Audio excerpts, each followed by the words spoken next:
সূরাতুল বাকারা ওয়া সূরাতুল আলে ইমরান। আল্লাহর নবী বলেন 1 নাম্বার সূরা বাকারা, 2 নাম্বার সূরা আলে ইমরান। নবী বলেন এই দুইটা সূরা তোমরা বেশি বেশি করে তেলাওয়াত করবা। নবীজি বলেন কেন পড়বা জানো? ফাইন্নাহুমা ইয়াতিয়ানি ইয়াউমাল কিয়ামাহ কান্নাহুমা গামামাতান। আল্লাহর নবী বলেন আমার উম্মত এই দুইটা সূরা কিয়ামতের দিন, এই দুইটা সূরা পাঠকারী এবং কারিনীর কাছে আল্লাহর সামনে দুইটা খণ্ড মেঘ অথবা দুইটা ছায়া হয়ে আল্লাহর পাশে দাঁড়াবে। নবীজি বলেন শুধু তাই নয়, আও ফিরকানিম মিয়াতাইরিন সাফা। আল্লাহর নবী বলেন আমার উম্মত এই দুইটা সূরা, এই দুইটা সূরা উঠতে থাকা দুইটা পাখির ঝাঁক হয়ে ওই বান্দার পাশে হাসরের ময়দানে দাঁড়াবে। আল্লাহর নবী বলেন আল্লাহর কাছে এই বান্দার জন্য তর্ক করা শুরু করবেন, আল্লাহ আপনি এই বান্দাকে মাফ করে দেন। নবীজি বলেন তর্ক করতে করতে এই দুইটা সূরা ওই বান্দাটাকে এক পর্যায়ে আল্লাহর জান্নাতে নিয়ে যাবে। এই জন্য বেশি বেশি করে দুইটা সূরা পড়বেন। আর এই দুইটা সূরা যদি পড়তে চান তাহলে কিন্তু কোরআন শিক্ষা করতে হবে, কোরআন শিখতে হবে। আল্লাহ কথাগুলো আমাদের বোঝার তৌফিক দেন, বলেন আমিন। হাদিস নাম্বার 3, কোরআন শেখার ফজিলাত, হাদিস নাম্বার 3। আল্লাহর নবী বলেন قال رسول الله صلى الله عليه وسلم, রাসূলুল্লাহ সাল্লাল্লাহু আলাইহি ওয়াসাল্লাম আর বর্ণনা আল্লাহ নবী বলেন ইন্না লিল্লাহি আহলিনা মিনান নাস। আল্লাহর নবী বলেন আমার উম্মত, আমার উম্মত মানুষের মধ্যে এমন কিছু মানুষ আছে যারা আল্লাহর পরিবার, আল্লাহর পরিবার, আল্লাহর পরিবার। সাহাবারা জিজ্ঞাসা করলেন মান হুম ইয়া রাসূলুল্লাহ, ও আল্লাহর নবী আল্লাহর পরিবার কারা, আল্লাহর আস্থাভাজন কারা, আপনি আমাদেরকে একটু বলেন। আল্লাহর নবী জবাব দিলেন আহলুল কোরআন হুম আহলুল্লাহ ওয়া খাসাতুহু, আল্লাহর পরিবার হলো তারা দুনিয়ায় কোরআন তেলাওয়াত করে যারা। সুবহানাল্লাহ বলেন। দুনিয়ায় যারা কোরআন পড়ে তারা কার পরিবার? একটু জোরে বলেন। আল্লাহর পরিবার। আচ্ছা, আমাদের বর্তমান পশ্চিমবাংলার মুখ্যমন্ত্রীর নাম মমতা ব্যানার্জি, তার একজন ভাইপো আছে, ওনার নাম হলো অভিষেক ব্যানার্জি। এখন যুক্তির খাতিরে ধরে নেন অভিষেক আপনাদের গ্রামে একটু বেড়াতে আসছে, একটু ঘোরার জন্য কোনো দোস্ত ফস্ত তারা আছে, ঘুরতে আসছে।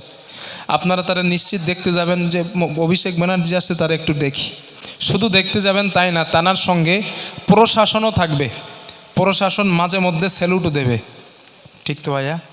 কেন দেয় বলেন দিন? উনি মুখ্যমন্ত্রীর আস্থা ভাজন, তাই মুখ্যমন্ত্রীর পরিবারের লোক, এই জন্য তারে স্যালুট জানায়। এখন আপনি চিন্তা করেন দুনিয়ার সাধারণ একজন মুখ্যমন্ত্রীর পরিবারের লোক হওয়ার কারণে দুনিয়ার প্রশাসন তারে স্যালুট দিল। আর নবীজি হাদিসে বলেছেন তুমি যদি আল্লাহর পরিবারের সদস্য হতে চাও তুমি কোরআন তেলাওয়াত করো, আল্লাহর পরিবারের সদস্য হয়ে যাবা। সুবহানাল্লাহ। এই জন্য কোরআনটা শিখতে হবে।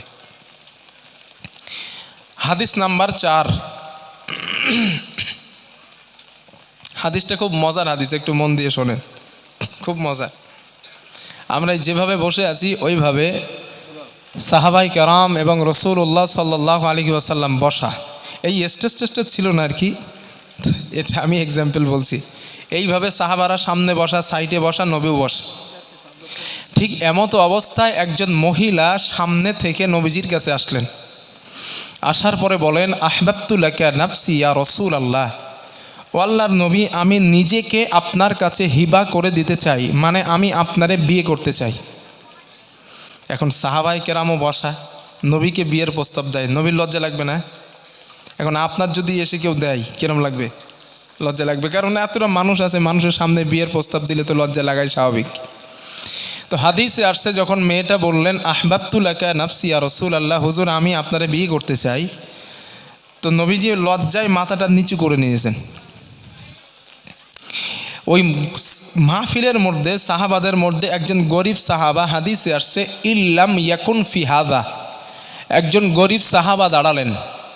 উনি চিন্তা করলেন নবী মাথা নিচু করছে মানে নবী বিয়ে করবে না, সুযোগ একটা পাইছি, আমি তো গরিব হওয়ার কারণে বিয়ে হয় না, এর সুযোগ আর হাতছাড়া করা যাবে না।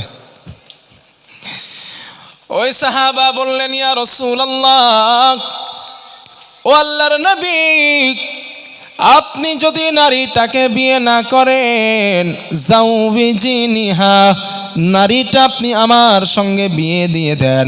আল্লাহর নবী বলেন বিয়ে তো দেব, তোমার কাছে কি মোহরানা আছে?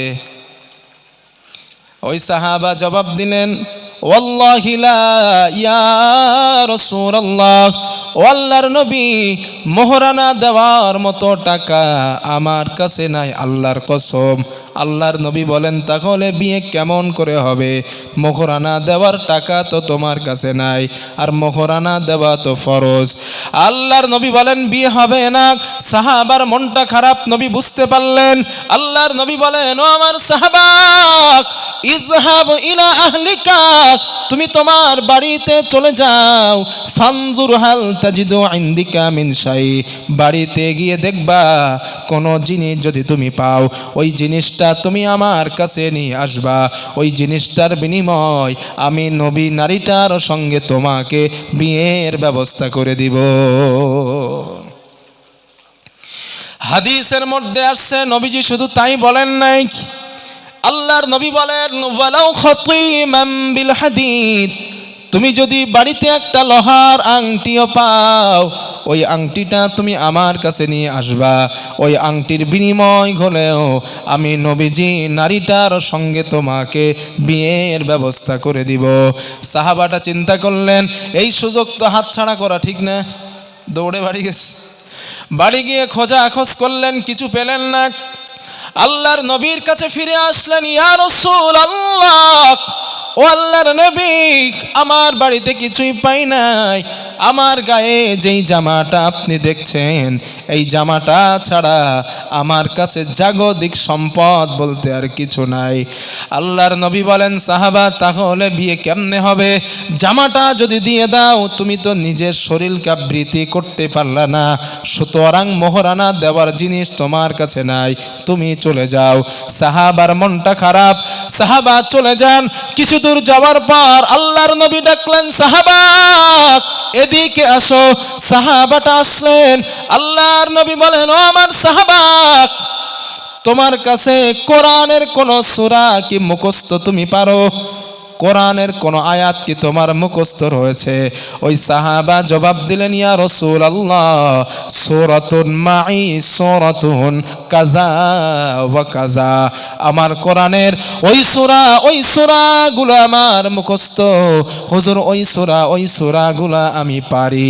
আল্লাহর নবী বলেন টেনশন করো না, এই সূরাগুলো মোহরানা ধার্য করে দিয়া নারীটার সঙ্গে তোমাকে বিয়ের ব্যবস্থা করে দিলাম। এইগুলা তোমার বিবিকে মুখস্থ করিয়ে দিবা, এটাই তোমার জন্য মোহরানা।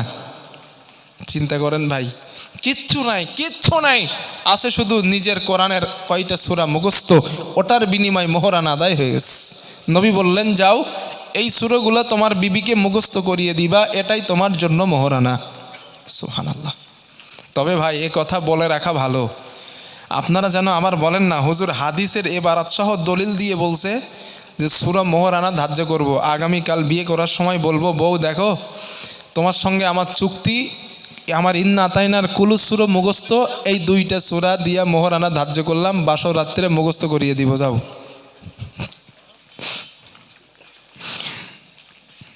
হাদিসে আছে বলেই যে আমল করতে হবে এমন কোনো বিষয় না। অনেক হাদিস উম্মতের জন্য এমন আছে, অনেক হাদিস এমন আছে যেটা উম্মতের জন্য আমল করা বৈধ না। হুজুর কি বলছেন এটা? হ্যাঁ এটা ঠিক, তাহলে হুজুর যারা আহালুল হাদিস ভাই তাদের উপায় কি হবে? তাদের উপায় কি হবে আমি জানি না, তাদের ব্যাপারেও আমি কোনো কমেন্টও করতে চাই না। তবে আমি যেটা বলছি এটা সঠিক সত্য। অনেক হাদিস এমন আছে যেই হাদিসগুলা আমল করা উম্মতদের জন্য বৈধ না। একটা দুটো এক্সাম্পল দেই, না হলে আবার সকালবেলা কাফের টাফের বলে দেবেন হয়তো।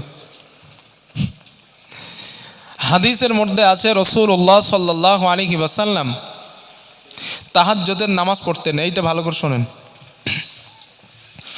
আল্লাহর হাবিব তাহাজ্জুদের নামাজ পড়তেন। নামাজ পড়ে কখনো কখনো কাইলুলা করতেন, ঘুম এবং তন্দ্রা এর মাঝখানে একটু বিশ্রাম নিতেন। ঘুম আসে আসে আসে আসে ভাব। আবার মাঝে মাঝে নবী ওই অবস্থায় ঘুমিয়ে যেতেন। ঘুম থেকে বেলালের আজানের কণ্ঠের আওয়াজ যখন নবীর কানে আসতো, আর ওমর রাদিয়াল্লাহু আনহু নবীকে আবার মাঝে মাঝে ডাকতেও যাইতেন, হাদিসে আসছে। তো যখন রাসূলুল্লাহ সাল্লাল্লাহু আলাইহি ওয়াসাল্লাম শুনতে পেতেন যে বেলাল আজান দিচ্ছে, নবীজি ঘুম থেকে উঠতেন, উজু করতেন না, এইভাবে মসজিদের নাবাবিতে গিয়ে ইমামের জায়গায় দাঁড়ায় নামাজ আদায় করতেন। সাহাবারা চিন্তা করলো, দাঁড়া, নবীর আজকে ধরব। আল্লাহর হাবিব আমাদের বলেছেন তোমরা ঘুম থেকে উঠে উজু না করে নামাজ পড়বা না, কারণ তোমরা ঘুমালে উজু কেটে যায়, উজু নষ্ট হয়ে যায়। আর নবীকে দেখলাম নবী উজু না করে নামাজে দাঁড়াইছেন, ব্যাপারটা কি? সহিহ হাদিস বলছি। রাসূলুল্লাহ সাল্লাল্লাহু আলাইহি ওয়াসাল্লামকে জিজ্ঞাসা করা হলে নবীজি তার জবাবে বললেন, সাহাবারা শোনো, আমি নবীজি যখন ঘুমাই আমার চক্ষু ঘুমায়, আমার জেসেম ঘুমায়, আমি নবী আমার অন্তর, জোরে বলেন, ঘুমায় না। আর তোমরা যখন ঘুমাও তোমরা তোমাদের চোখ ঘুমায়, তোমাদের অন্তর ঘুমায়, তোমাদের জেসেম ও শরীরও ঘুমায়। ও সাহাবারা, আমি নবী আমার অন্তর ঘুমাই না, সেহেতু আমি রসুল আমার অন্তর ঘুমাই না, আমার উজু নষ্ট হলে আমি বুঝতে পারি। আর তোমাদের অন্তরও ঘুমাই, শরীরও ঘুমাই, এই জন্য তোমাদের উজু নষ্ট হলে তোমরা বুঝতে পারো না। এটা সহিহ হাদিস। আপনি যদি বলেন হুজুর হাদিসে আসে আমল করবই, তাহলে এই হাদিসটা আমল করেন। হিসাব তো তাই বলে না ভাইয়া? নবীজি সূর্য গ্রহণের নামাজ পড়তেছেন। সূর্য গ্রহণের নামাজ নবী পড়ছেন। কি চা? এতটা মানুষ বসে আছেন, আমারে চা দিতেছেন? সবার দেওয়া হয়ে গেছে? ও, আপনাদের খাওয়া হয়ে গেছে আগে? ওইটা উচিত না, না রেখে খাওয়া আপনাদের।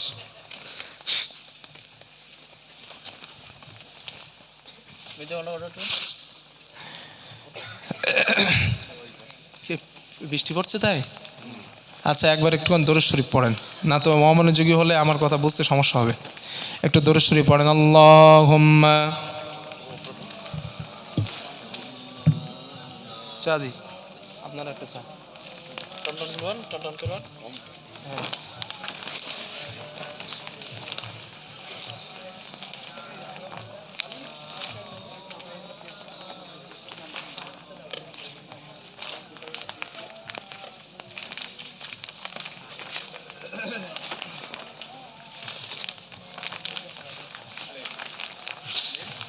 অল্প একটু পড়ছিল, সমস্যা হতো না। না আমি বলো এনাদের দিতে বলি না, এনারা কিন্তু ইচ্ছা করে দিচ্ছে। পরে যে হুজুর আপনি যে একটু আগে বলছিলেন আমিও ভেজবো, আপনারাও ভেজেন, আমার দোষ না ভালো।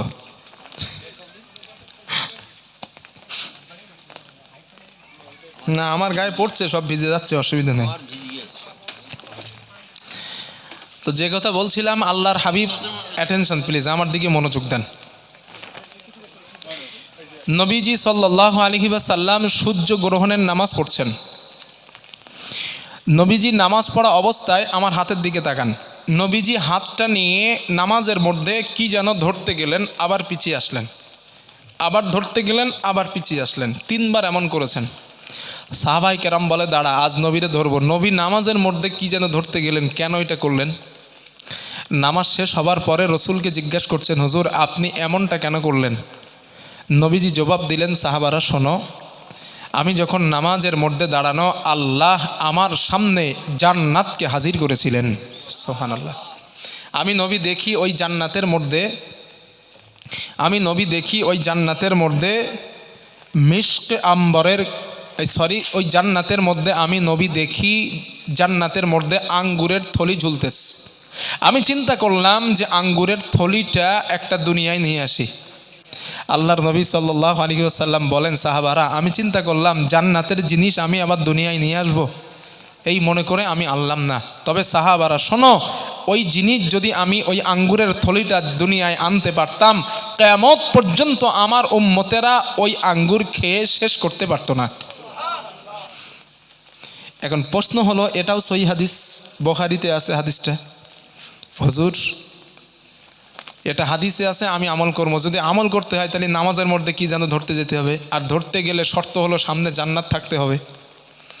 এখন আমরা যে ক্যাটাগরির হুজুর, আমাদের সামনে জান্নাত আসা তো দূরে গেল, জাহান্নামও আসবে না।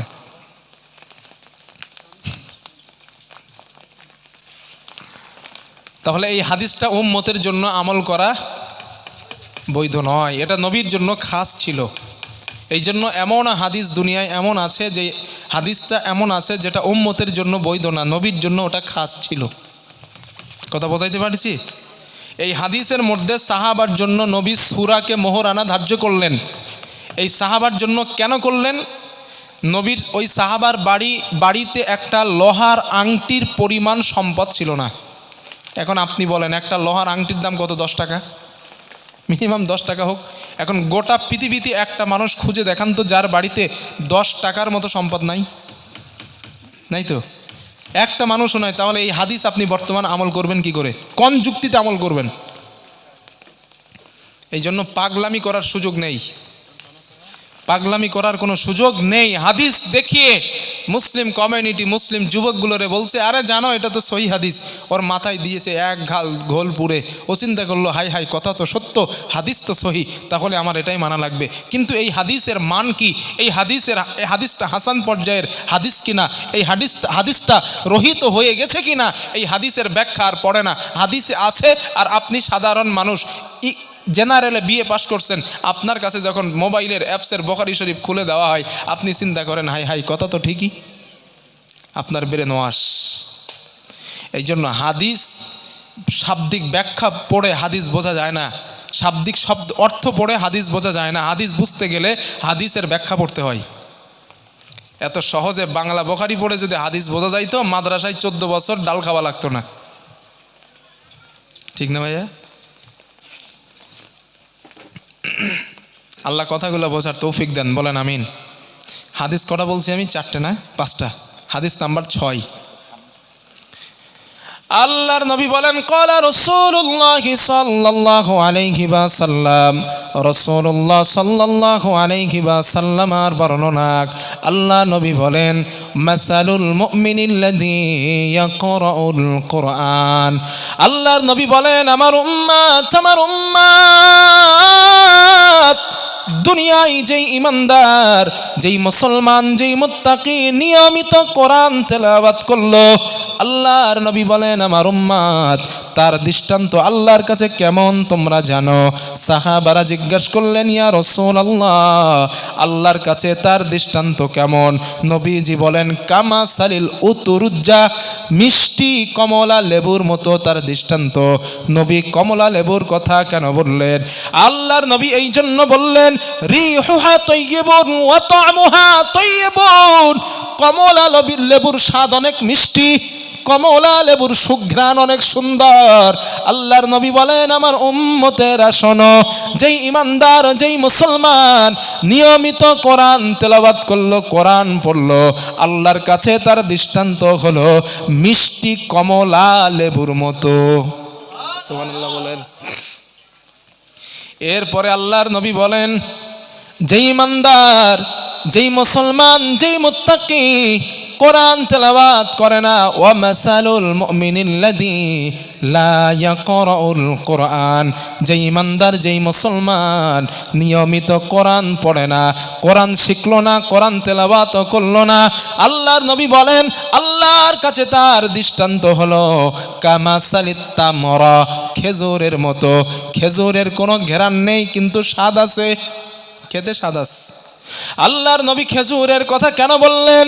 খেজুরের কোনো ঘ্রাণ নাই, কিন্তু খেজুরের স্বাদ আছে।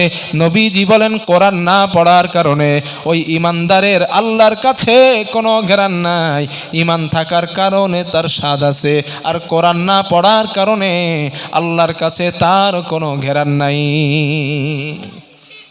হাদিস আমি কি বোঝাতে পারছি আপনাদের? জি, সবাই বুঝতেছেন তো না ইনশাল্লাহ? আপনারা এর আগে কোনো দিন আমার বক্তব্য শুনেছেন এরকম সরাসরি বসে কোনো জায়গায়? আজকের প্রথম।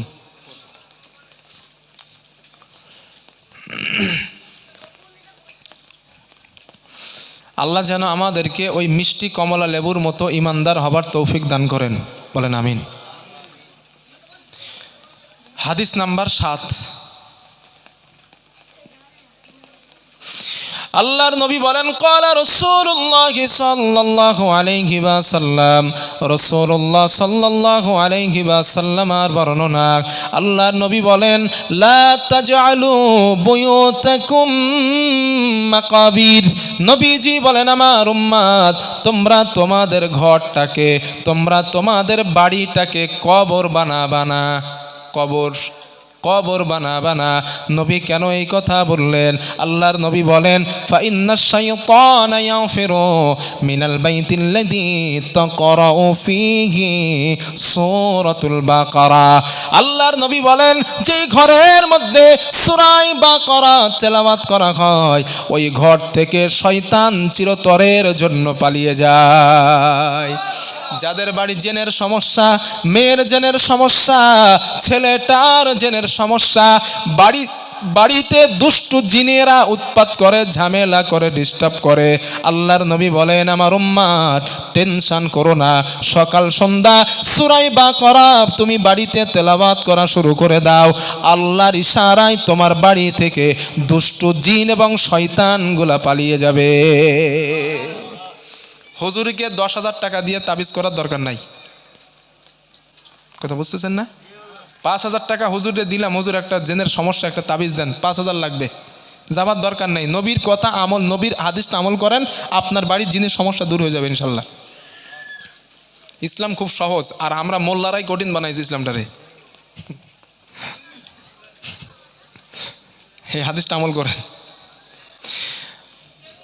হাদিস নাম্বার 8, আল্লাহর নবী বলেন ক্বালা রাসূলুল্লাহ সাল্লাল্লাহু আলাইহি ওয়াসাল্লাম, রাসূলুল্লাহ সাল্লাল্লাহু আলাইহি ওয়াসাল্লামের বর্ণনা, আল্লাহ নবী বলেন ফাওয়াল্লাযী নাফসু মুহাম্মাদিন বিয়াদি, যেই সত্তার হাতে, যেই আল্লাহর হাতে আমি নবী মুহাম্মাদের জান, আমি নবী মুহাম্মাদের প্রাণ, ওই আল্লাহর নামের শপথ করে বলছি, কসম করে বলছি, কসম করে বলছি।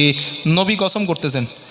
নবী বলেন আমি কসম করে বলছি মা মিন মুতাআল্লিমিন ইখতালিফু ইলা বাবি আলিমিন, এমন কোন তালিবুল ইলম নাই, এমন কোন কোরআনের ছাত্র নাই যেই ব্যক্তিটা মক্তবের হুজুরের কাছে যায়, হুজুর আমি কোরআন জানি না, আল্লাহ কি ওয়াস্তে আপনি আমাকে কোরআনটা শিখিয়ে দেন, আমি কোরআন পড়তে পারি না।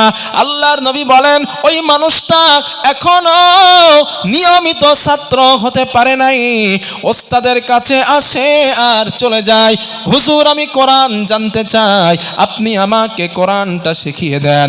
আল্লাহর নবী বলেন আমার সাহাবারা শোনো, ইল্লা কাতাবাল্লাহু লাহু বিকুল্লি কদামিন ইবাদাতা সানাতিন।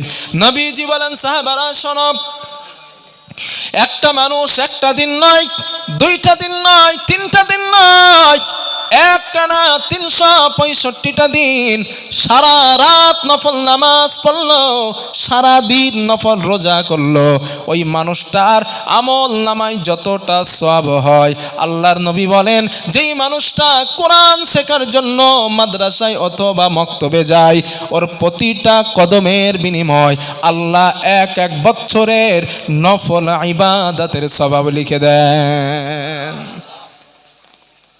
একটা ধাপের বিনিময় 1 বছরের নফল ইবাদতের সওয়াব। নবীজি বলেন 2 নাম্বার, ওয়াকদামিল মাদিনাতান ফিল জান্নাত। আল্লাহর নবী বলেন সাহাবারা শোনো, ওই মানুষটার প্রতিটা কদমের বিনিময় আমার আল্লাহ জান্নাতের মধ্যে একটা সিটি নির্মাণ করে দেন। একটা বাড়ি নয়, একটা গ্রাম নয়, একটা প্রাসাদ নয়, বিরাট বড় বড় একটা শহর, একটা সিটি নির্মাণ করে দেওয়া হয়। আল্লাহর নবী বলেন 3 নাম্বার, ওয়াতাস্তাগফিরু লাহু মান ফিল আরদ, জমিনে যারা বিচরণ করে, গাছের পাখিগুলা, সমুদ্রের মাছগুলা পর্যন্ত, আপনাদের বাড়িতে যেই পশু পাখিগুলা আছে, হাঁস মুরগিগুলা আপনারা লালিত পালিত করেন, ওইগুলা পর্যন্ত কোরআন শিখতে যাওয়া ব্যক্তির জন্য আল্লাহর কাছে ক্ষমা চায়, আল্লাহর কাছে মাপ চাই। আল্লাহর নবী বলেন ওয়ায়ুমসি ওয়ায়ুসবিহু মাগফুরাল্লাহ, সকাল আর সন্ধ্যা ওই কোরআন শিখতে যাওয়া ব্যক্তির আমলনামা পরিষ্কার করে দেওয়া হয়, আমার আল্লাহ ওদের গুনাহগুলা মাফ করে দেয়, ওদের গুনাহ মাফ হয়ে যায়। 5 নাম্বার নবীজি বলেন ওয়াশাহিদাত লাহুল মালাইকাতু বিআন্নাহুম মুতাকাউল্লাহি মিনান নার, ফেরেশতারা সাক্ষী দেন যারা কোরআন শিখতে যায় ওদের ব্যাপারে আল্লাহর ফেরেশতারা সাক্ষী দেন এরা আল্লাহর পক্ষ থেকে জাহান্নাম থেকে মুক্তি প্রাপ্ত মানুষ। প্রিয় ভাই, আর কি করে বোঝাইলে আপনারা বুঝবেন? চাচাজি বিরুদ্ধা হয়ে গেছেন, তাও কোরআন পড়তে পারেন না, আর কিভাবে বোঝালে আপনারা বুঝবেন আমারে বলেন, সেইভাবে বলবো আমি। কোরআন শিখতে গেলেন মসজিদে বিকালবেলা, আপনি কোরআন শিখতে যাওয়ার উদ্দেশ্যে বার হয়েছেন, আপনার এক একটা কদম ধাপ ফেলবেন, এক একটা ধাপের বিনিময় 1 বছর নফল ইবাদতের সওয়াব লেখা হবে আমলনামায়। আপনার জন্য জান্নাতে সিটি নির্মাণ করা হবে এক একটা কদমের বিনিময়। পৃথিবীর প্রাণীকুল আপনার জন্য আল্লাহর কাছে ক্ষমা চাইবে, সকাল সন্ধ্যা আপনার আমলনামা, গোনার আমলনামা পরিষ্কার করা হবে। 5 নাম্বার, ফেরেশতারা সাক্ষী দেবে এরা যদি ওই অবস্থায় মারা যায়, কোরআন শিখতে যাওয়া অবস্থায় মারা যায়, এরা জাহান্নাম থেকে মুক্তি প্রাপ্ত মানুষ। আর কি করে বললে বোঝাইলে আপনারা বুঝবেন বলেন? এরপরেও যদি বলেন হুজুর না কোরআনটা শিখবো না, তাহলে আর কিছু করার নাই। আমি পুরো একটা কথাও চাচাজি বিশ্বাস করুন বানিয়ে বলছি না, আপনারা তো শুনেও বুঝতে পারছেন, একটা কথাও বানাচ্ছি না, যা নবী বলেছেন সেই কথাগুলোই বলছি। সারা রাত মাহফিলে যতটা হাদিস শুনবেন আমি 2 ঘন্টায় ওই হাদিস বলে দিচ্ছি আপনাদের, একটু কষ্ট করে শোনেন আর একটু মন নিয়ত করেন যে ইনশাল্লাহ আমল করব, এই নিয়ত করেন। হাদিস নাম্বার 9,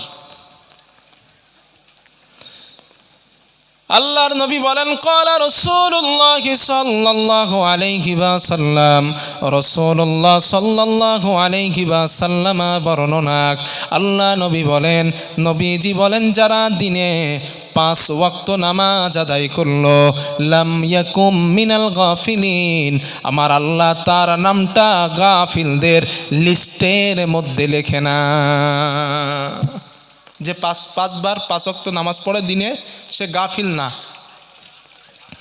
এরপরে আল্লাহর নবী বলেন ওয়ামান ক্বারা ফি লাইলাতিন বিমিআতাই আয়াত, আমার কোন মুমিন উম্মত রাতের বেলা কোরআনের 100 আয়াত তেলাওয়াত করলো, যেই ব্যক্তিটা পড়লো, নবী বলেন ওয়াকুতুব মিনাল গাফিলিন, ওই লাম ইউতাব মিনাল গাফিলিন, ওই বান্দার নামটা আল্লাহ গাফিলদের খাতায় লেখেন না। যে 5 ওয়াক্ত নামাজ পড়ে ও গাফেল না, যে রাতের বেলা 100 কোরআনের আয়াত পড়ে ও ব্যক্তিটাও গাফেল না। এরপরে নবী কি বলছে দেখেন, আল্লাহর নবী বলেন আমার উম্মত শোনো, ওয়ামান সাল্লা ফি লাইলাতিন বিমিআতাই আয়াত, কেউ যদি রাতের বেলা নামাজের মধ্যে কোরআনের 100 আয়াত তেলাওয়াত করলো, নামাজের মধ্যে নামাজরত অবস্থায় কোরআনের 100 আয়াত পড়লো, আল্লাহর নবী বলেন ওয়া কুতিবা মিনাল কানিতিন, আল্লাহর নবী বলেন আমার উম্মত, আমার আল্লাহ তার নামটা ইবাদত গুজার বান্দার খাতায় লিখে দেয়। ওয়ামান সাল্লা ফি লাইলাতিন বিমিআতাইনি আয়া, কোন উম্মাত যদি রাতের বেলা নামাজের মধ্যে কোরআনের 200 আয়াত পড়ে নেয়, নামাজের মধ্যে কোরআনের 200 আয়াত পড়ে, আল্লাহর নবী বলেন ওয়াকুতিবা মিনাল কানিতিনাল মুখলিসিন, আমার আল্লাহ ওই বান্দার নামটা আল্লাহর মুখলিস বান্দা তথা জান্নাতি বান্দাদের খাতায় আল্লাহ লিখে দেয়। চিন্তা করেন, 200 আয়াত রাতের বেলা নামাজের মধ্যে পড়লে নবীর ঘোষণা অনুযায়ী আমাদের নাম জান্নাতি ব্যক্তির খাতায় লেখা হবে। কোরআন শেখা যাবে তো ইনশাল্লাহ, না? হ্যাঁ, শিখবো তো ইনশাল্লাহ, নাকি? কি করতেছে নৌলো বাগানে, মুখ তো ছড়াইতেছে কি আমি কিছু বুঝতে পারছি না। জিজ্ঞাসা করি তাও কথা বলেন না। শেখা যাবে ইনশাল্লাহ, কোরআন শেখা যাবে না? হুজুর আপনারা আনছি, আপনি বলে যান, আমার আর পরে চিন্তা ভাবনা করবো। করতে থাকেন ভাই, করতে থাকেন। এখন বুঝবেন না, নিঃশ্বাসটা বন্ধ হয়ে যাক, তখন বুঝতে পারবেন ঠেলার নাম বাবাজি। এখন কিচ্ছু মনে হবে না। এখন আলেমদের দেখলি শুধু গালাগাল দিতে ইচ্ছা করবে। দুনিয়ার টাটকা টাটকা সুখ থেকে এরা শুধু এসে জাহান্নামের কথা জান্নাতের কথা বলে বলে আমাদের ভয় দেখায়, তাই না? করেন, মরার পরে মজা টের পাবেন। আল্লাহ হাদিসগুলো আমাদের বোঝার তৌফিক দেন, বলেন আমিন। হাদিস নাম্বার 10, আল্লাহর নবী বলেন ক্বালা রাসূলুল্লাহ সাল্লাল্লাহু আলাইহি ওয়াসাল্লাম, রাসূলুল্লাহ সাল্লাল্লাহু আলাইহি ওয়াসাল্লামের বর্ণনা, আল্লাহর নবী বলেন লা তাজালু বুয়ুতাকুম মাকাবির। আল্লাহ নবী বলেন আমার উম্মত, কোরআন এমন সুপারিশকারী যার সুপারিশ হাসরের ময়দানে আমার আল্লাহ কবুল করে নেবেন। কোরআন এমন সুপারিশকারী যার সুপারিশ কবুল করা হবে। নবী বলেন ওমান জাআলাহু আমামা, আর যে কোরআন অনুযায়ী জীবন পরিচালনা করবে, রাষ্ট্রীয় জীবন, পারিবারিক জীবন, অর্থনৈতিক জীবন, সামাজিক জীবন, ব্যক্তিগত জীবন এবং রাষ্ট্রীয় জীবন যারা পরিচালনা করে, আল্লাহর নবী বলেন কদাহু ইলাল জান্নাহ, এই কোরআন টানতে টানতে তাকে আল্লাহর দয়ার জান্নাতে নিয়ে যাবে। আল্লাহ তুমি আমাদের কোরআনওয়ালা মুসলমান বানাও, বলেন আমিন। হাদিস নাম্বার 11, আপনারা এখানে অনেক মানুষ আছেন, কোরআনের অনেক জায়গা মুখস্থ আছে না আপনাদের? আছে তো ইনশাল্লাহ, না? কোরআনের হাফেজও আছে, কোরআনের অনেক আয়াতও মুখস্থ আছে। আপনারা চেষ্টা করবেন কোরআনটা একটু বেশি করে মুখস্থ করা, এটা একটু চেষ্টা করবেন। যদি করেন চেষ্টা, লাভ কি? একটা হাদিস শোনেন।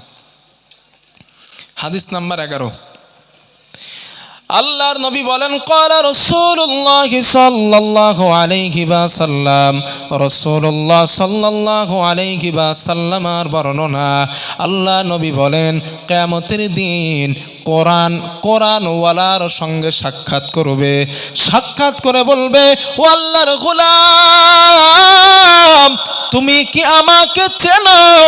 ওই বান্দা জবাব দিবে লা, না না আমি তোমাকে চিনি না।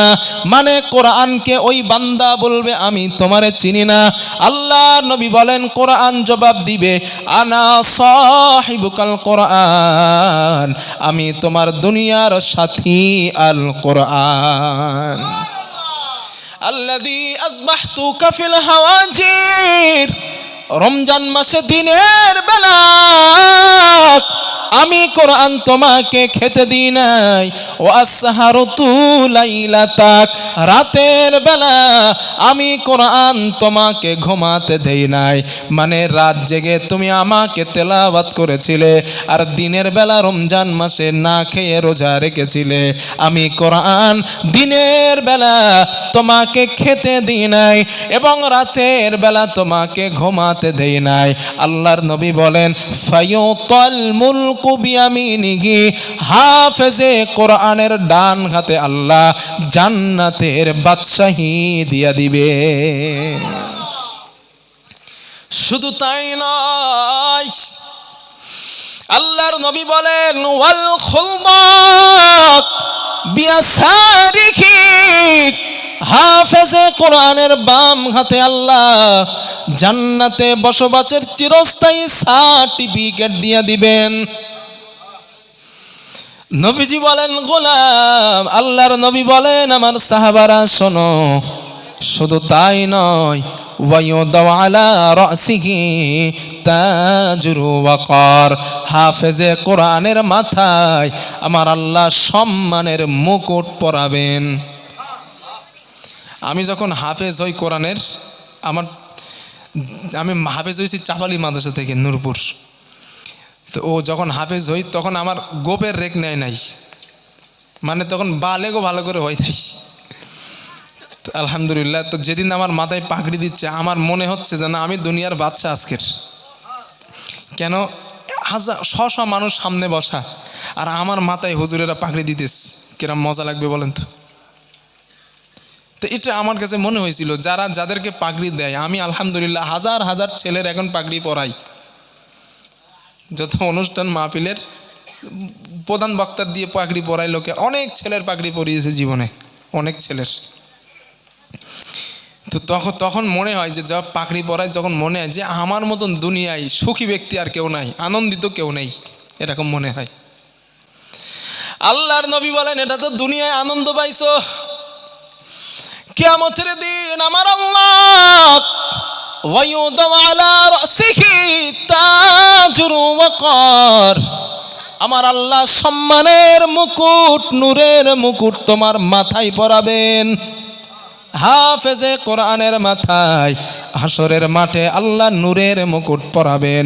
নবী বলেন তার গায়ে জান্নাতের 2 জোড়া জান্নাতের পোশাক পরানো হবে। আল্লাহর হাবিব বলেন তার বাবা মাকেও, মানে হাফেজে কোরআনের বাবা মাকে 2 জোড়া জান্নাতের পোশাক পরানো হবে। আল্লাহর নবী বলেন বাবা মা ওই পোশাক পরিধান করার পর আল্লাহকে বলবেন, আমার আল্লাহ বিমা কুসিনা হাদিহি, এই সম্মান আমাদের কেন দেওয়া হয়েছে? আমরা দুনিয়ার জমিনে এমন নেক কাজ তো করি নাই, এমন ভালো কাজ তো আমরা করি নাই, এই সম্মান আমাদের কেন দেওয়া হলো? আল্লাহর পক্ষ থেকে জবাব দেওয়া হবে, লিআখদি ওয়ালাদিকুমুল কুরআন, তোমাদের সন্তান দুনিয়ায় কোরআন পড়ার কারণে এই সম্মান আল্লাহ তোমাদের দিয়ে দিয়েছেন। আল্লাহ কবুল করেন আমাদের, বলেন আমিন। নিজেরা শেখেন, বাচ্চাদেরকেও মক্তবে পাঠায় একটু কোরআনটা শেখান। আল্লাহ কবুল করেন, বলেন আমিন। হাদিস নাম্বার 12 মনে হয় না, 12 সিরিয়ালটা একটু মনে করে দেন, সিরিয়াল বলে যাবো, হাদিস বলবো না ইনশাল্লাহ। আল্লাহর নবী বলেন ক্বালা রাসূলুল্লাহ সাল্লাল্লাহু আলাইহি ওয়াসাল্লাম, রাসূলুল্লাহ সাল্লাল্লাহু আলাইহি ওয়াসাল্লামের বর্ণনা, আল্লাহ নবী বলেন আমার উম্মত তোমরা কোরআনের একটা অক্ষর যদি তেলাওয়াত করো, আমি নবী বলছি ফালাহু আশরু বিআমসালিহা, আল্লাহ তোমার আমলনামায় সাথে সাথে 10টা নেকি লিখে দেন। একটা অক্ষর। আল্লাহর নবী বলেন লা আকুলু আলিফ লাম মিম হারফুন, নবী বলেন আমার উম্মত আমি নবী বলি না আলিফ লাম মিম 3টা মিলে একটা অক্ষর।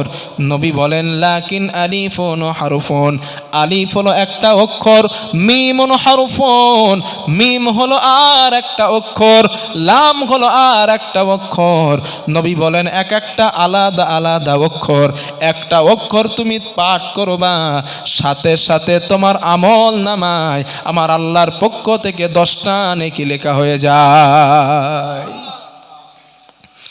আল্লাহ কোরআনে আরো বলেন মা জাআ বিল হাসানাতি ফালাহু আশরু আমসালিহা, আল্লাহ তাআলা বলেন গোলাম তুমি দুনিয়ার জমিনে একটা নেক কাজ করবা, একটা ভালো কাজ করবা, ওর বিনিময় আমি আল্লাহ তোমাকে 10 গুণ সওয়াব দান করব। এই আয়াতের ব্যাখ্যায় রাইসুল মুফাসসিরিন আব্দুল্লাহ ইবনে আব্বাস রাদিয়াল্লাহু তাআলা আনহু, আমার নবীর চাচাতো ভাই আব্দুল্লাহ ইবনে আব্বাস লেখেন, উনি বলেন আল্লাহর কোন গোলাম, আল্লাহর কোন মুমিন বান্দা কোরআনের একটা অক্ষর যদি তেলাওয়াত করে, আমার আল্লাহ তার আমলনামায় 1 থেকে 700 গুণ সওয়াব তিনি দিয়ে দেন। একটা অক্ষরে 700 পাইলেন, কেন কোরআন শিখবেন না বলেন? আল্লাহ হাদিসগুলো বোঝার তৌফিক দেন, বলেন আমিন। হাদিস নাম্বার 13। এখানে অনেক মানুষ আছেন কোরআনুল কারীম পড়তে পারেন না? ভাইয়া পড়তে পারেন তো ইনশাল্লাহ, অনেকে আছেন। আপনাদের একটা আমল করতে দেয়, আমি নিজেও করি এটা, এই জন্য বলছি। রাত্রে অনেক সময় দেখবেন ঘুম ভেঙে যায়, আর ঘুম আসতে চায় না, একবার এগোড় একবার ওগোড়, একবার এদিকে ওদিকে ওই পাশ ওপাশ হয়, ঘুমই আসে না। তো এমন অবস্থা যখন হবে তখন আপনি উজু করবেন। উজু করে ঘরের একটা কোনায় গিয়ে আস্তে আস্তে করে আল্লাহর কোরআনটা একটু তেলাওয়াত করবেন। যদি করেন আপনার লাভ কি হবে? এবার হাদিসটা শোনেন। রাসূলুল্লাহ সাল্লাল্লাহু আলাইহি ওয়াসাল্লাম একজন সাহাবা ছিলেন, ওনার নাম হলো হযরতে উসাইদ ইবনে হুযাইর রাদিয়াল্লাহু তাআলা আন। উনি হাদিসটা বর্ণনা করছেন। হযরতে উসাইদ ইবনে হুযাইর বলেন, আমি একদিন রাতের বেলা আমি আমার ঘোড়ার আস্তাবলের মধ্যে কোরআন তেলাওয়াত করতেছিলাম। যেই ঘরের মধ্যে ঘোড়াটা বাঁধা হয় ওই ঘরের মধ্যে আমি কোরআন তেলাওয়াত করতেছিলাম। হঠাৎ করে ইদ জাআলাত ফারসুহু, আমার ঘোড়াটা লাফানো শুরু করে দেয়। হযরতে উসাইদ বলেন, আমার ঘোড়াটা যখন লাফায় আমি কোরআন তেলাওয়াত করা বন্ধ করলাম। সুম্মা জাআলাত আইযান, আমি আবার কোরআন তেলাওয়াত শুরু করলাম। আমার ঘোড়াটা আবার লাফানো শুরু করলো, আবার বন্ধ করে দিলাম, আবার ঘোড়াটা লাফানো বন্ধ হয়ে যায়। হযরতে উসাইদ বলেন, আমার ভয় হচ্ছিল আমার ছোট্ট একটা ছেলে খশিতু আন তাতা ইয়াহইয়া, ওই ইয়াহইয়া নামীয় সন্তানটা ওই ঘোড়ার পায়ের কাছে ঘুমায়। ঘোড়ার লাফালাফির কারণে আমার সন্তানের কোনো ক্ষতি হয়ে যায় কিনা এই চিন্তা করে কোরআন তেলাওয়াত করাটা আমি বন্ধ করে দিলাম। হযরতে উসাইদ বলেন, আমি তেলাওয়াত বন্ধ করে দিয়ে আমার মাথাটা আসমানের দিকে তাকালাম। আমি আসমানের দিকে তাকানোর পর আমি দেখতে পেলাম অসংখ্য ছায়া দেখতে পেলাম। ওই ছায়ার মধ্যে অসংখ্য জোনাকি পোকার মতো আলো আমার কাছে আসে আবার চলে যায়, আসে আবার চলে যায়। আমি কিছুই বুঝলাম না।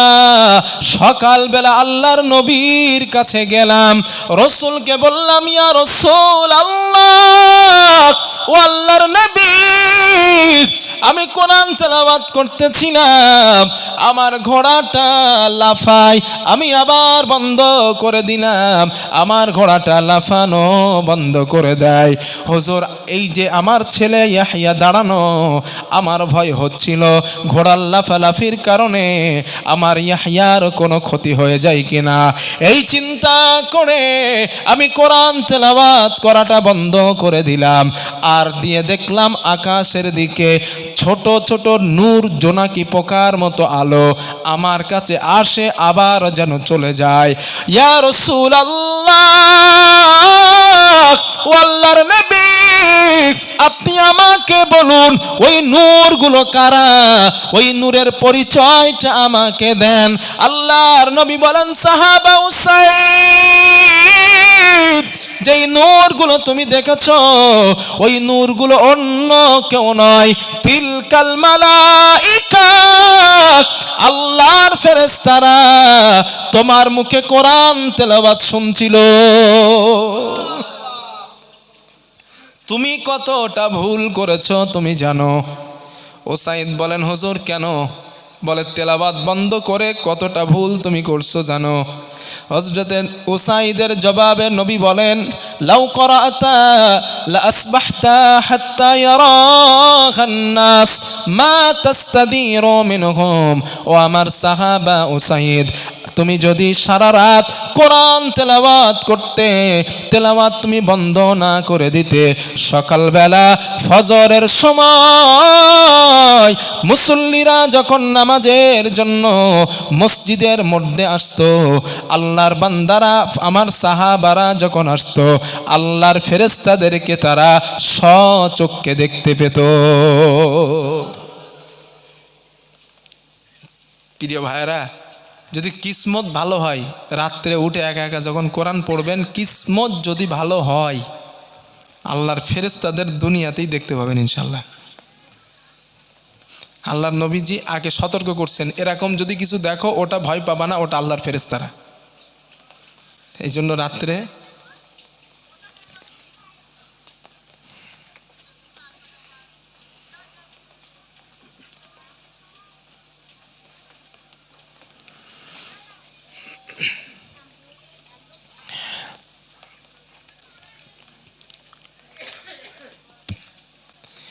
তো ইনশাল্লাহ আমরা যারা কোরআন পড়তে জানি, আমরা রাতে আমলটা করব, মাঝে মাঝে আশা করা যায় ইনশাল্লাহ। হ্যাঁ, আল্লাহ কবুল করেন। জি হ্যাঁ, কোরআনের যেখান থেকে তেলাওয়াত করলে হবে, কোরআন পড়লেই হবে। তাহলে হাদিস গিয়েছে কত? 13টা না? হাদিস নাম্বার 14। আপনি যদি কোরআন শেখেন, খুব মজার কথা, যদি কোরআন শেখেন, আল্লাহ আপনার জিরো থেকে হিরো বানিয়ে দেবে ইনশাল্লাহ। আপনার মর্যাদা সম্মান আল্লাহ বাড়িয়ে দেবে। দলিল, নবীর সাহাবা হযরতে ওমর রাদিয়াল্লাহু তাআলা আন, নাফে ইবনে আবদুল্লাহ নামে এক ব্যক্তিকে উনি মক্কার গভর্নর বানিয়েছিলেন। হাদিসে আসছে, লাকিয়াহু ওমর বি উসফান। উসফান একটা এলাকার নাম, জায়গার নাম। ওই উসফান নামক এলাকায় এই নাফের সঙ্গে আর ওমর রাদিয়াল্লাহু আনহুর সঙ্গে সাক্ষাৎ, দুজনের দেখা। হযরত ওমর রাদিয়াল্লাহু আনহু বলেন, নাফে মান ইস্তাখলাফতা আলা আহলিল ওয়াদি। ও নাফেক, মক্কার আশেপাশের গ্রামাঞ্চলের শাসক তোমরা কাকে বানিয়েছ? হযরতে নাফে জবাব দিলেন, আমিরুল মুমিনিন ইবনা আবজা, আমরা ইবনা আবজাকে মক্কার আশেপাশের গ্রামাঞ্চলের শাসক বানালাম। হযরত ওমর বলেন, মান ইবনু আবজা? ও নাফে, আমি ওমর ইবনু আবজাকে চিনি না, আমি তার পরিচয় জানি না, তার সম্পর্কে তুমি আমাকে পরিচয়টা শোনাও। হযরতে নাফে বলেন, আমিরুল মুমিনিন, তার পরিচয় হলো হুয়া রাজুলুম মিন মাওয়ালিনা, সে হলো আমাদের একজন মুক্তকৃত গোলাম, সে ছিল আমাদের ঘরের গোলাম, আমরা তাকে আজাদ করে দিয়েছি। আজাদ করে দেওয়ার পর আমরাই তাকে শাসক বানাতে বাধ্য হয়ে গেলাম। এই কথাটা শোনার পর ওমর রাদিয়াল্লাহু আনহু রেগে গেলেন। মাথা গরম তো, রেগে গেছে। আপনাদের গ্রামে যদি কোনো মেথরের ছেলে ভোটে দাঁড়ায়, অঞ্চল ভোটে, আপনারা কি তারে ভোট দিবেন? কি হুজুর, ওনারে কেন ভোট দিব? আমরা তারে ভোট দেব যে শিক্ষিত, যে বুদ্ধিমান, যে ভালো, যে সৎ মানুষ, আমরা তারে ভোট দিব। এটা মেথরের কেন ভোট দিব? ঠিক ওমর রাদিয়াল্লাহু আনহু বলেন, নাফে শাসক বানানোর জন্য ভালো মানুষ তোমরা পেলে না, একজন গোলামকে কেমন ভাবে তোমরা শাসক বানিয়েছ?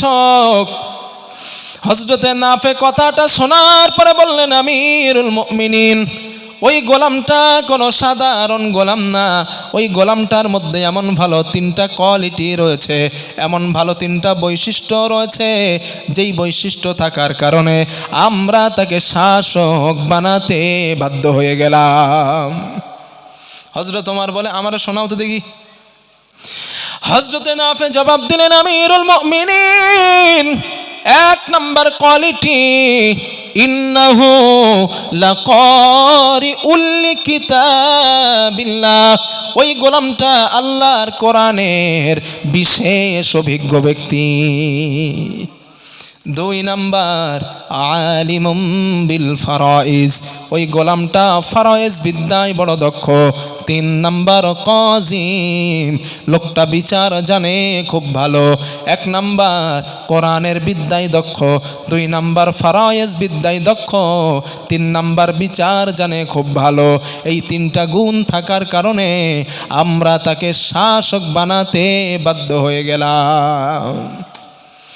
হযরত ওমর রাদিয়াল্লাহু আনহু বলেন, নাফে তাহলে আমার কিছু বলার নাই, তবে একটা কথা বলার আছে। আমরা রাসূলুল্লাহ সাল্লাল্লাহু আলাইহি ওয়াসাল্লামকে বলতে শুনেছি, ইন্না নবিয়াকুম সাল্লাল্লাহু আলাইহি ওয়াসাল্লাম قال ইন্নাল্লাহা ইয়ারফাউ বিহাযাল কিতাবি আকওয়ামান ওয়া ইয়াদউ বিহি আখারিন। ওনাফে আমরা আল্লাহর হাবিবকে বলতে শুনেছি, আল্লাহ নবী বলতেন, এই কোরআনের মাধ্যমে আল্লাহ কারো সম্মান বাড়িয়ে দেন, আবার এই কোরআনের মাধ্যমে আল্লাহ কারোর সম্মান কমিয়ে দেন। আমি বলছি না যদি কোরআন পড়েন আল্লাহ ইজ্জত সম্মান বাড়িয়ে দেবেন, নবীজি বলে গেছেন। তাই এই কোরআন পড়েন আল্লাহ আপনার ইজ্জত বাড়াবেন, এই কোরআন পড়েন আল্লাহ আপনার সম্মান মর্যাদা বাড়িয়ে দেবেন। আর যদি কোরআন থেকে পিছিয়ে থাকেন, বুশের মতো আল্লাহ জুতো বেটা খাওয়াইতেও পারে। আপনারা গুগল খুলে দেখে নেন, আপনার তো শিক্ষিত যুবক ভাই, ফোনও ভালো চালাইতে পারেন মাশাআল্লাহ। বুশ যখন আমেরিকার প্রেসিডেন্ট ছিলেন, তখন উনি পার্লামেন্টের মধ্যে কোরআনের বিরুদ্ধে কথা বলে। ওই পার্লামেন্টে উপস্থিত ছিলেন একজন মুসলিম মিডিয়া, ও বুশকে জুতো ছুঁড়ে মেরেছিল। ওইখানে মারার কারণে ওই মুসলিম মিডিয়াটা অ্যারেস্ট হয়। দেখেছেন এটা ভাইয়া? দেখা পড়ছে, গুগলে আছে, এখনও দেখে নেবেন, এখনও আছে ওটা। তো মুসলিম মিডিয়াটা অ্যারেস্ট হয়, রিমান্ডে যায়। উনি রিমান্ড থেকে বার হয়ে দেখলেন, আমি যেই জুতো দিয়ে বুশকে মেরেছিলাম ওই জুতোটা কয়েক হাজার ডলারে অকশন করে মানুষ কিনে নিয়ে এসে। জুতো একটা নিকৃষ্ট বস্তু, কোরআনের বিরুদ্ধে চরণকারী ব্যক্তির গায়ে লাগার কারণে জুতোটার দাম আল্লাহ বাড়ালেন। মখলুকাতের শ্রেষ্ঠ মখলুকাত মানুষ, ওরা যদি কোরআন পড়ে আর কোরআনের কাছে আসে, আল্লাহ কি এদের মর্যাদা বাড়াবেন না? নিশ্চিত। এই জন্য নবী বলেন, এই কোরআনের মাধ্যমে আল্লাহ কারোর ইজ্জত বাড়ান, কারোর ইজ্জত কমান। হাদিস নাম্বার 17টা বলছে 18 আল্লাহর নবী বলেন, ক্বালা রাসূলুল্লাহ সাল্লাল্লাহু আলাইহি ওয়াসাল্লাম, রাসূলুল্লাহ সাল্লাল্লাহু আলাইহি ওয়াসাল্লাম আর বর্ণনা, আল্লাহ নবী বলেন, ইন্না, নবীজি বলেন, খায়রুকুম মান তাআল্লামাল কুরআনা ওয়া আল্লামা, আও কামা ক্বালা আলাইহিস সালাতু ওয়াস সালাম। আল্লাহর নবী বলেন, আমার উম্মত, তোমাদের মধ্যে যেই ব্যক্তিটা কোরআন পড়লো, যেই ব্যক্তিটা কোরআন তেলাওয়াত করলো, ওই ব্যক্তিটা তোমাদের মধ্যে আল্লাহর কাছে সব থেকে উত্তম। আপনাদের গ্রামে একজন মানুষ 10 কোটি টাকার মালিক, কিন্তু সে কোরআন জানে না, কোরআনও পড়ে না, ইসলামও বোঝে না। ওই মানুষটার আল্লাহর কাছে যত দাম, একটা এতিমের ছেলে, মুচির ছেলে, মেতরের ছেলে কোরআন পড়তে পারে এবং আর একজনকে কোরআনের শিক্ষা দেয়, নবীজি বলেন আল্লাহর কাছে ওই 10 কোটি টাকা মালিকের থেকে ওই মুচির ছেলের আল্লাহর কাছে বেশি দাম। শ্রেষ্ঠ ওই মানুষটাই যে কোরআন পড়ে আর একজনের শেখায়। ভাই, মাওলানা সাহেবদের টাকা না থাকতে পারে, কিন্তু আপনার কোটি কোটি টাকা আছে, আপনি কোরআন পড়েন না, আপনার থেকে ওই মাওলানা সাহেব যার টাকা নাই, আল্লাহর কাছে ওর দাম অনেক বেশি। এটাই সত্য, আমি বলি নাই, নবীজি বলেছেন হাদিসে। এই জন্য ইমাম সাহেবদেরকে হিয় প্রতিপন্ন করবেন না আপনার টাকা আছে বলে। 10 কোটি টাকার মালিক, 10 বিঘা 50 বিঘা জমির মালিক, হে ইমাম আবার কেডারে, ওরে তো আমরা মাইনে দিয়ে রাখলাম না। ইমাম আপনার নেতা। ইমাম কে মানে? ইমাম আপনার নেতা। ও যেই কথা বলবে ইমাম আপনার সেই দিকে চলা উচিত। ইমাম আপনার নেতা, তারে আপনি নেতা বানিয়েছেন। এই জন্য আলেমদের সঙ্গে বিয়াদবি না করাটাই ভালো, কারণ করলে খবর আছে। একটা হাদিস শোনেন, আল্লাহর নবী বলেন ক্বালা রাসূলুল্লাহ সাল্লাল্লাহু আলাইহি ওয়াসাল্লাম, রাসূলুল্লাহ সাল্লাল্লাহু আলাইহি ওয়াসাল্লামের বর্ণনা। আল্লাহর নবী বলেন কোন আলিমান ও উম্মত, পারলে তুমি আলেম হয়ে যাও। আলেম হবা যদি তোমার জন্য সম্ভব না হয়, আও মুতাআল্লিমান, আলেমের ছাত্র হয়ে যাও, তাও যদি তোমার জন্য সম্ভব না হয়, আও মুহিব্বান, আলেম রে ভালোবাসো। এক নাম্বার আলেম হও, পারলা না বয়সের কারণে। দুই নাম্বার আলেমকে ভালোবাসো। আলেমের ছাত্র হও, তাও বয়সের কারণে ছাত্র হতে পারলেন না। নবী বলেন আও মুহিব্বান, আলেমকে তুমি ভালোবাসো। নবীজি বলেন আলেমরে ভালোবাসতে পারলে না, আও মুঈনান, আলেমের সঙ্গে এক মুঠ খানা খেও, আলেমরে একটু বন্ধু বানায়ো, আলেমের সঙ্গে একটু চলাফেরা করো। আল্লাহর নবী বলেন চারটার একটাও তুমি পারলে না, ওয়ালা তাকুন খামিসান ফাতাহলিক। নবীজি বলেন 5 নাম্বার হবে না। যদি আলেমের বিরোধিতা করো, আলেমকে ঘৃণা করো, আলেমকে তোমরা বাঁশ দেওয়ার চেষ্টা করো, আমের ভাষা বলছি, আলেমের শত্রুতা যদি করো, আলেমকে ঘৃণা করো, আল্লাহর নবী বলেন ফাতাহলিক, তুমি তোমার কপালে ধ্বংস নিজেই তুমি নিয়ে এনেছো। তোমার জন্য ধ্বংস অবধারিত একজন আলেমের বিরোধিতা করা। হুজুর যদি একটু জোরে জোরে হাঁটে, চায়ের দোকানে বসে থাকা কিছু লোক বলে হুজুর জোরে যাচ্ছে মানে দাওয়াত পেয়েছে, আর হুজুর যদি আসতে যায় বলে অর্ধকাবা খেয়েছে।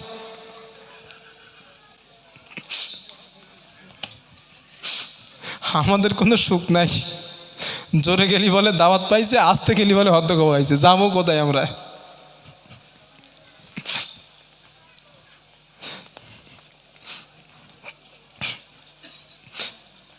হাক্কানি আলেমদের আল্লাহর কাছে অনেক মর্যাদা ভাই। এই আলেমের ব্যাপারে আলোচনা করলে আরো অনেক দূর যাবে। ফাজাইলে আমল বলে আমার যে জামায়াতি ভাইয়েরা আছেন, তাদের একটা হাদিসের একটা কিতাব পড়ানো হয়, ওই কিতাবটার নাম ফাজাইলে আমল। ওই ফাজাইলে আমলের মধ্যে একটা হাদিস আছে। নবীজি বলেন ইন্নাল উলামা কামাসালিন নুজুম ইহুদা বিহা ফিজ যুলুমাতিল বাররি ওয়াল বাহার। কি কথা নবী বলছে দেখেন।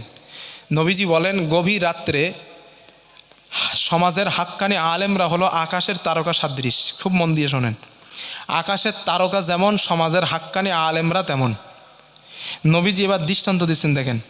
নবীজি বলেন নাবিকেরা যখন সমুদ্রে নৌকা নিয়ে চলাচল করে, জাহাজ নিয়ে চলাচল করে, এখন তো আমাদের হাতে কম্পিউটার, ম্যাপ, অ্যান্ড্রয়েড মোবাইল, আমরা এখন ম্যাপ ইউজ করতে পারি।